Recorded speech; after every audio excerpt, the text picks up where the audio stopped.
Nag-aalalang sumigaw ang kasamahan ni Elder Crowley habang nakatayo sa tabi ng umiilaw na bilog ng mahika. Elder Crowley, hindi pa tapos ang pagsusulit. Paano naman ang ibang mga estudyante kung pupunta kayo sa silid ni Pluto ngayon? Mawawalan sila ng tagapangasiwa at maaaring mapahamak din sila. Hindi lumingon ang matanda habang dahan daw ang sumisilip ang liwanag ng teleportasyon sa kanyang paanan. Kalmado ngunit may diin niyang sagot, hindi iyon mahalaga. Hanggat nasa loob pa ako ng lungsod na ito, hindi maapektuhan ng aking paggalaw ang mga sundalong tanso na ipinadala ko sa iba pang mga silid. Ang mga ito ay nakatali na sa kanilang itinakdang pagsubok. Sa kanyang isipan, hindi siya makapaniwala sa nakita niyang lakas ng binata. Kung totoo at hindi pandaraya ang iskor na nakamit ng batang ito, ang kanyang likas na kakayahan at potensyal ay hindi kayang sukatin ng anumang sukatang alam natin. Maaaring siya ang pinakamalaking regalo na natanggap ng ating bansa sa loob ng maraming dekada. Hindi na siya nagpatumpik-tampik pa. Kailangan ko na siyang makaharap ngayon. Sa isang iglap, nilamon siya ng asul na liwanag at naglaho sa pwesto. Nagmamadali siyang makarating sa harap ng binatang nanguna sa lahat ng kanilang pagsubok. Sa loob ng wasak na silid, huminga ng malalim si Pluto habang nakatingin sa mga natitirang piraso ng baluti at bato sa sahig. Sa wakas, tapos na rin. Napailing siya habang inaalala ang dami ng kalaban, mahigit 100 sundalong tanso ang inilaban sa akin. Kung hindi ko ginamit ang kakaibang kapangyarihan ng aking mga buto ng pulveron, tiyak na magiging magulo at mahirap pa ang laban na ito. Ngunit bago pa man siya makapagpahinga, muling umalangaw-ngaw ang tunog ng mahika sa kanyang likuran.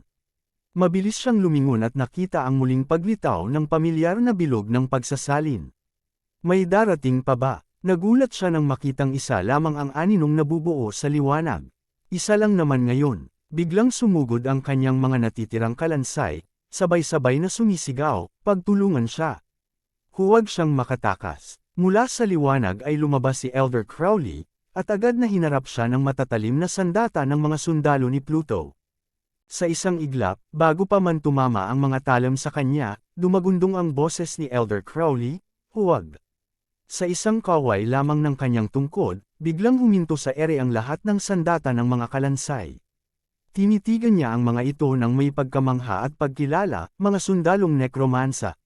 Nagulat si Pluto at mabilis na ibinaba ang kanyang sandata habang pinapakalma ang kanyang mga alagad. Elder Crowley, ano po ang nagdala sa inyo dito? Tumango ang matanda at dahan daw ang nagpatuloy, sa lahat ng aking nalalaman, ang mga necromancer lamang, ang mga nasa antas na ang may kakayahang magpatawag ng ganitong uri ng mga sundalo. Tumango si Pluto, tama po yan. Iyan mismo ang aking uri ng kapangyarihan. Ngunit lalong nagbago ang ekspresyon ng mukha ni Elder Crowley, at nagkaroon ng bahid ng pagtataka at pagkagulat sa kanyang tinig, ngunit narito ang bagay, ang bawat necromancer ay may matinding limitasyon, isang pagtawag lamang ang pinapayagan sa loob ng 30 minuto. Napahinto si Pluto at biglang pinawisan ng malamig. Alam niyang nahuli na siya. Wala pang 30 minuto mula nang magsimula ang pagsusulit, bulong niya sa sarili. Kaya paano nga ba, paano mo nagawang magpatawag ng ganito aming sundalo? Ramdam ni Pluto ang bigat ng tingin ng matanda, at ang kanyang puso ay tila tumigil sa pagtibok. Kainis, nahuli na ako. Dapat ko bang sabihin sa kanya ang totoo? Ang tungkol sa aking muling pagkabuhay, at sa bagong anyo ng aking kapangyarihan na hindi alam ng sinuman. Ngunit hindi nagalit o nagalit si Elder Crowley. Sa halip, dahan-dahan siyang umiling at nagsalita ng may kabab ang loob at katapatan, hindi mo kailangang magdahilan. Kung ayaw mong magsalita, hindi kita pipilitin. Mayroon lamang akong isang bagay na pinahahalagahan, magagamit mo ba ang iyong kapangyarihan upang protektahan ang bansang ito? Iyan lamang ang nais kong malaman, kontrolado mo ba ito? Napahinga ng malalim si Pluto at tumingin ng diretsyo sa matanda. Sa kanyang puso ay walang pag-aalinlangan, ang protektahan ang bansang ito, iyan ang dahilan kung bakit ibinigay sa akin ang pangalawang buhay na ito. Upang matupad iyan, kailangan ko ang inyong pagkilala, kayo po kasi ang pangalawang tagapangulo ng Guild ng Asul na Dragon. Napagtanto ni Pluto na hindi na siya maaaring magtago ng lahat, ngunit hindi rin niya ibubunyag ang buong lihim ng kanyang muling pagkabuhay. Hindi ko maibubunyag ang lahat ng aking mga baraha, sapat na ang maipakita ko ang bahagi nito. Sa isang iglap, kumalat ang madilim na liwanag na kulay lila at asul sa paligid ng kanyang sandata, at muling umalangaw ang boses ng sistema, pagtawag, sundalong nekromansa. Lumingon siya kay Elder Crowley habang patuloy na lumalabas ang mga bagong sundalo mula sa usok ng mahika. Elder Crowley, kapag ako ay nagtatawag.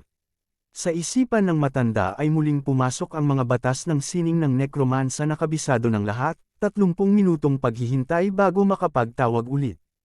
Isa lamang bawat pagkakataon, at ang pinakamahabang panahon ng pagkakaroon ay 1 oras lamang. Ngunit biglang nagbago ang mukha ni Pluto, at ang kanyang tinig ay naging matatag at puno ng katiyakan.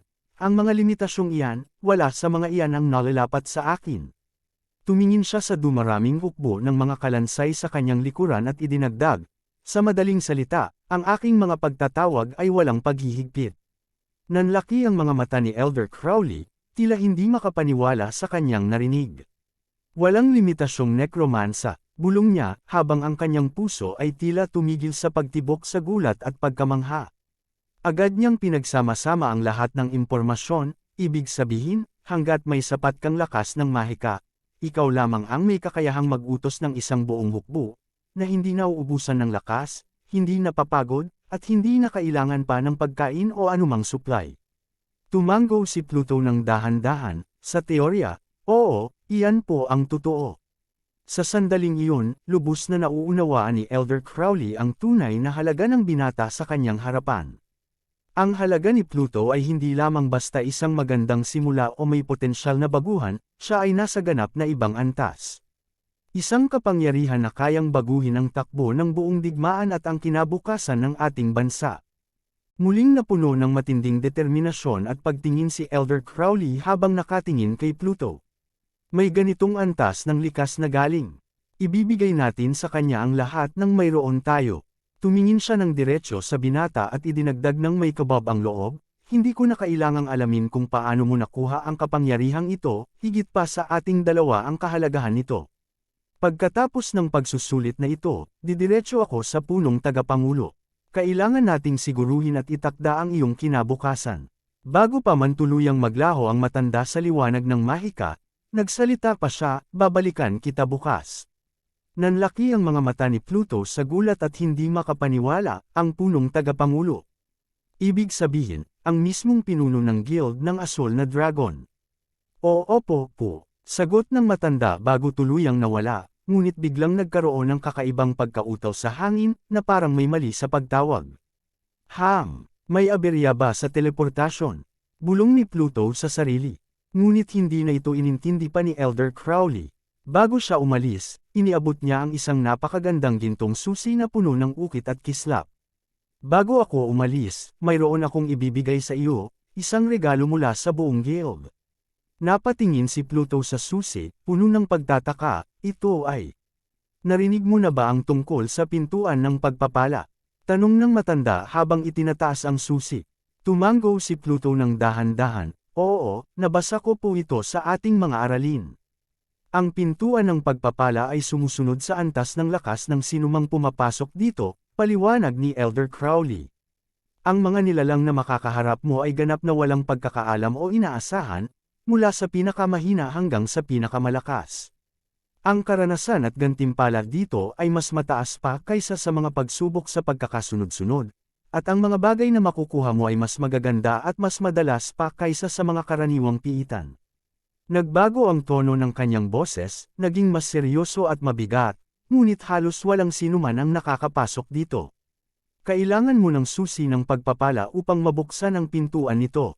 Ang mga susi ay nakukuha lamang sa karaniwang mga piitan, dagdag niya, na may napakababang pagkakataon, nasa 0.1% lamang ang tsansang lumabas. Napagtanto ni Pluto na hawak niya ngayon ang isa sa pinakamahalaga at pinakamahihirap na makuhang bagay sa buong bansa, isang patunay na handang ibigay ng guild ang lahat para sa kanya. Nanlaki ang mga mata ni Pluto, tila hindi makapaniwala sa kanyang nakikita. Elder Crowley, hindi po ninyo ibig sabihin na ibinibigay ninyo sa akin ang. Tumango lamang ng buong tiwala at seryoso ang matanda, habang inilalagay ang napakahalagang gintong susi sa palad ng binata. Lumitaw ang paglalarawan nito sa isipan ni Pluto, susi ng pagpapala, maaaring gamitin upang buksan ang pintuan ng pagpapala ng isang beses. Bago pa man makapagsalita pa si Pluto, biglang naglaho si Elder Crowley sa isang mabilis na pagkislap ng asul na liwanag, swoosh. Naiwan ang binata na hawak ang susi, habang ang kanyang mga alagad na kalansay ay unti-unti ring naglaho sa hangin. Tinitigan ni Pluto ang susi sa kanyang kamay, at nagningas ang kanyang mga mata sa determinasyon. Pupuntahan ko at susugurin ko ang pintuang iyan, agad pagkatapos ng pagsusulit na ito. Ngunit sa sandaling iyon, umalangaw ang malakas na boses sa buong pasilidad, tapos na ang 30 minuto. Wakas na ang pagsusulit. Sa loob ng kanyang silid, bumagsak ang matapang na kalaban na may birding buhok na nakasuot ng pulang baluti, hingal at halos hindi na makatayo. Sa wakas, ubos na ako. Napatingin siya sa dami ng mga labi ng sandata at kalansay sa paligid, at napabuntong hininga, napakarami ng kanyang mga sundalo. Ngunit sa kabila ng pagkapagod, lumitaw ang isang matapang at palaban ng ngiti sa kanyang mga labi. Pero nakatalo ako ng halos 40 sa kanila. Hindi lang basta nakipagtagisan ako kay Pluto, naglalayon akong maging pinakamahusay sa buong paaralang ito. Muli na namang narinig ang anunsyo, lahat ng kalahok, lumabas na sa inyong mga silid ng pagsusulit at magtipon sa plaza, ilalabas na ang mga resulta. Kunin kulang saglit ang inyong mga atensyon para sa susunod nating i-recap, ito'y patungkol sa isang alamat na minsang nagpayanig sa buong Myrm, isang pangalang kinatakutan maging ng pinakamalalakas na sekta, at isang makalangit na demonyong inakala ng lahat na tuluyan ng naglaho. Ngunit paano kung ang katapusan ay simula lamang ng kanyang pagbabalik? Ano ang mangyayari kapag ang isang nilalang na dating nasa tuktok ng kapangyarihan ay muling nagising upang harapin ang isang mundong nagbago habang siya ay wala? Handa na ba kayong masaksihan ang kanyang pagbangon, ang kanyang paghihiganti, at ang pagbabalik ng isang alamat? Kung mahilig kayo sa aksyon, matinding laban, at kwentong puno ng paghihiganti at paglakas, siguradong hindi ninyo gustong palampasin ang recap na ito. Kaya ihanda ang inyong sarili, dahil sa susunod nating video ay ating susubaybayan ang pagbabalik ng makalangit na demonyo. Abangan ninyo ito, at magkita-kita tayo sa susunod na recap. Paki-like and subscribe mga idolo.